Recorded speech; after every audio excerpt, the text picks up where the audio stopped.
Welcome, everybody, and thank you for being here. So, I know hormone issues can be really frustrating and confusing, and even feeling super lonely at times. So, today we're actually going to be talking about something that affects so many women, but often doesn't get really talked about enough, and the connection between the foods that we eat and issues like hormonal acne, having painful periods, and also suffering with fertility struggles as well. So you might actually be here because you're dealing with the breakouts.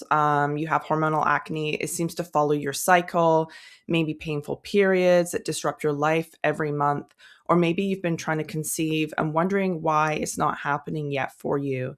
And if that's you, I want you to know that you're actually not alone on this journey. So I've worked personally in the health and wellness space for over 18 years. I started this journey as a nurse, and now I'm a certified holistic nutritional consultant. And I've actually dedicated myself to helping women rebalance their hormones for many years.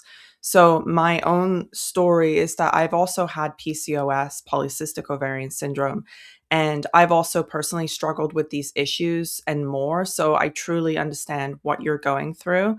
So, once I started understanding really how nutrition, inflammation, blood sugars and nutrient deficiencies are affecting our hormones in both women and it's also in men, everything began to change. So, not just for me and my own story, but also for the clients I've worked with since. So, today I want to show you through this education is some of the biggest food triggers I see driving hormonal acne, painful periods, and fertility struggles as well, and what you can start doing about all of this. So, this is a great education place today. We're going to be talking about foods that fuel hormonal acne, painful periods, and fertility struggles. And we're going to talk really at the beginning of why food actually impacts your hormones. So, hormones are built from the nutrients that you eat and drink, and they're regulated by metabolism. They respond to blood sugar, inflammation, nutrient status, and the liver detoxification as well. Our hormones don't actually exist in isolation. So you got to remember this. So they constantly respond to the environment around us as well, inside and outside of your body. And one of the biggest influences of that environment is actually your food. You're doing this on a regular basis, right? So if your blood sugar is unstable, what's happening is your insulin is rising, your androgen hormones are increasing. This actually worsens your acne and ovulation can start to become irregular. Now, if inflammation is high, periods become more painful. Your progesterone starts to drop, and implantation for actually being pregnant can become harder. If nutrients are typically low, this is where eggs may not mature properly in women. Ovulation becomes inconsistent, and sustaining a pregnancy becomes a lot more difficult. So, let's get into some of the food triggers that I see kind of going on and some solutions for you. So, food trigger number one is blood sugar spikes. So, blood sugar dysregulation, which is like frequent spikes and crashes in your blood sugar throughout your day, actually sends mixed signals to your hormone system and disrupts your sex hormones, your thyroid hormones, and your stress hormones, so that then they all start to become imbalanced within each other. High blood sugar increases your insulin, which raises your androgen levels, which I said before, worsening your hormonal acne and PCOS symptoms, and it throws off your estrogen and progesterone. So when your sugars crash, cortisol will rise to compensate. That's your stress hormone, creating a cycle that actually strains your adrenals. Your adrenals sit on top of your kidneys. And this then disrupts your thyroid function and increases more cravings and deepens your hormonal imbalance. So as you can see, it's a big feedback loop within itself. So some common culprits that I see that usually come up that is dysregulating your blood sugars are things like sugar, which a lot of people aren't aware that sugar is in absolutely everything, even if you're not eating candy. It's in refined carbohydrates, it's in sweet drinks, it's in pastries, it's hidden in a lot of breakfast cereals, even if they look like they are somewhat healthy. It's in a lot of white bread. It's frequent carb heavy snacks. So these are geared more towards the Western society. It's the quick, convenient snack, unfortunately. So there is a lot of sugar in these places and in sauces as well. A lot of people aren't aware that it's in a lot of sauces that we put on our food. So the hormonal impacts, it actually increases insulin and androgen, worsening acne, disrupting ovulation, and is now linked to PCOS, sorry. And then the signs of blood sugar imbalance throughout your body would be energy crashes. You get more sugar cravings, acne along usually the jawline for hormonal acne, which is kind of like within this area right here. Weight gain around the midsection, which I hear a lot of women complaining about and usually coming to see me first about the weight gain. And then irregular cycles within the period, and then also contributing to PCOS symptoms as well. So a practical shift to sort of stop this in its tracks is including protein in every meal that you're eating, healthy fats throughout the day, and real fiber from fruits and vegetables to balance your meals. Now, the reason for that is protein and fat, and healthy fat, sorry, is going to slow down the way the sugar is actually going into your bloodstream. So it's actually helping your body with the fiber, with the protein, with the healthy fat to slow everything down. So it's not spiking your blood sugar up, because that's usually where we see people doing like a breakfast of toast and coffee with like maybe jam on it. That's really going to spike your blood sugar up, especially if it's white bread. And that's very different breakfast from something like having eggs, which is protein, avocado, which is healthy fat, and maybe some veggies in there as well, which is your fiber. So even just a simple change in like a breakfast can really start to help your blood sugars and start to balance those blood sugar spikes out for you as well.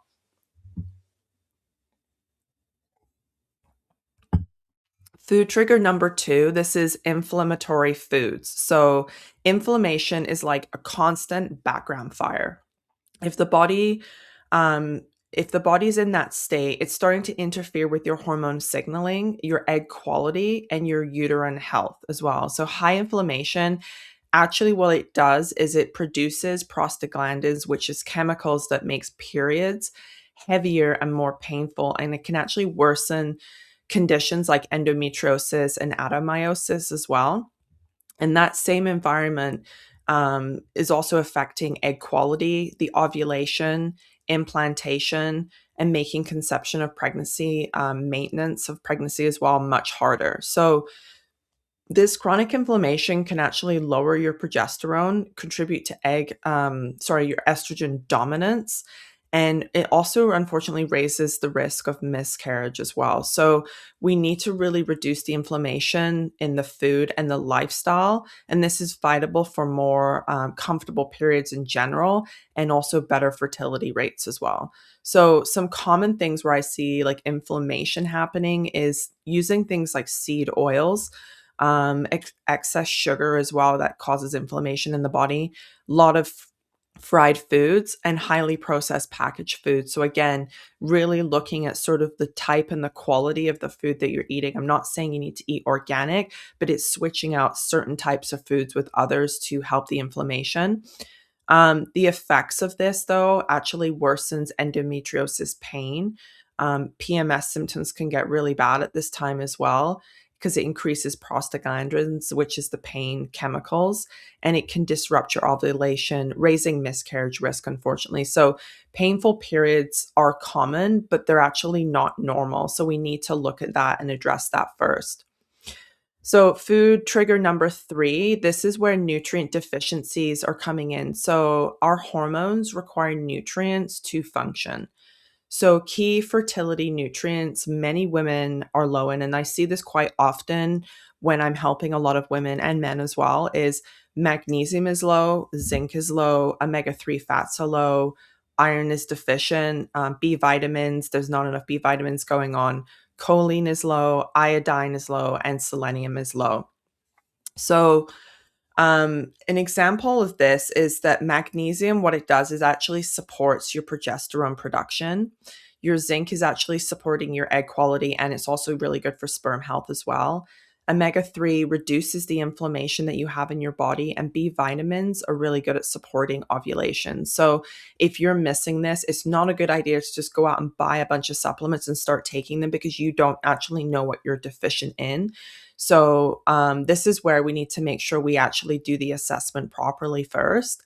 So, this is common as well, where I often see women eating what they think is a healthy diet, but their bodies are still missing these key nutrients for ovulation, hormone production, and egg health. So, a lot of women come to me saying, like, I am really healthy. This is what I eat. And then we actually go through everything and we're like, okay, we need to actually tweak this and this. And I can see that you're low in these nutrients based on symptoms. And also, we can do checks as well, like that as well for it. Food trigger number 4 is your gut health and your estrogen balance. So, your gut and your hormones are constantly in communication with each other through the gut hormone axis. So, a healthy gut microbiome breaks down and eliminates excess estrogen in your system. It supports your nutrient absorption and it actually controls your inflammation. So, when your gut bacteria is off and it's imbalanced, and you're dealing with, say, like constipation or bloating or dysbiosis, estrogen can actually be reabsorbed instead of cleared. So this can worsen PMS symptoms, heavy periods, it can worsen acne, and it can also worsen other estrogen dominant symptoms as well. So think of like the PMS that a lot of women usually get. So, poor gut health increases inflammation and it increases your stress signals, which then disrupts ovulation as well. It lowers progesterone and it makes it harder to conceive and sustain pregnancy. So, if the gut bacteria are off, estrogen starts to recirculate, PMS and acne worsen, and the cycle of your period gets heavier. So, common disruptors that I see in like the everyday sort of Western society is that there's been heavy antibiotic use, ultra processed foods, low fiber diets, and chronic stress. And obviously, chronic stress has been a big one for a lot of people over the last several years. So this is where we need to start to look at like where the stress is in the body as well, because this can also slow down the digestion. And this is where we see a lot of stagnation in the gut as well. And that starts to disrupt all the hormone signaling and pathways as well. So, some signs of gut imbalance, if you may be experiencing this is probably where it's starting with you, is there's bloating, there's constipation, there's possible acne on your face, there's PMS symptoms that are really severe, estrogen dominant symptoms as well. So, if you're struggling with hormonal acne and painful periods and trying month after month to get pregnant, like I know it can feel incredibly discouraging. I've been there myself and I truly understand what you're going through. I also got told I couldn't have children. I have 2 boys now. And it took a lot of time to get diagnosed myself with the condition that I have, and a lot of research on my end as well to figure out like the actual balance for myself. So I've also worked with many women who have told me that their labs look normal and they've seen their doctors and they got told that nothing's wrong with them, but they still knew something wasn't right. They still had that intuition that something wasn't right in their body. And there often are like deep rooted causes that haven't been addressed yet, but you have to know there are answers and there are steps forward and there are things that you can do. So when I work with women or couples, because we don't just look at symptoms, we look at the full hormonal picture as a whole person inside and out. We assess blood sugar, we look at what inflammation is going on, we look at nutrient deficiencies, we look at your gut health, we look at your stress hormones, and we also look at your eating patterns as well. So once we understand what's driving the imbalance, we actually create a personalized nutrition and lifestyle plan to support your hormonal balance and fertility. And we also work with couples too, because as you know, fertility isn't just a women's issue. So if you're dealing with hormonal acne, painful periods or fertility struggles and you want to understand what's really going on in your body, I invite you to book a 1 hour consultation with me. We can go over hormone health, fertility. Maybe there's something going on with your gut right now and things just aren't moving along. So during the consultation, we actually review your symptoms. We look over your health history. We identify root causes that may have been missed in the past. We receive immediate recommendations to start applying right away. And we explore, like I said, an additional customized meal plan and lifestyle guidance towards you that is tailored just to you. Or we do couples together, or it's a family plan if something is coming up where we're having families kind of eating the same way and we want to eat the same food. And then also getting resources as well to support you on your journey. So I am actually opening up some consultation spots right now, and many women choose to secure their spot early so we can start working on this hormonal imbalance and fertility support as soon as possible. Because really, why do you want to wait so much time to pass? You deserve the answers. You deserve support on this journey. I'm here to help you through it. I know what it feels like to wait and for this to feel like it's taking forever, but I can tell you there are definite answers out there and they can be customized to you. So, just a pro tip is while you wait for your consult, say, let's start tomorrow, swap out one high carb snack for, say, like a protein, a healthy fat combo, and just check in with your energy and notice how your cravings shift in yourself. So just kind of like check in and see how you feel after you've had that food. So to book your initial consultation, use the link in this description. I look forward to meeting you and your partner really soon, and I'm wishing you guys so much health and happiness. Thanks so much for watching.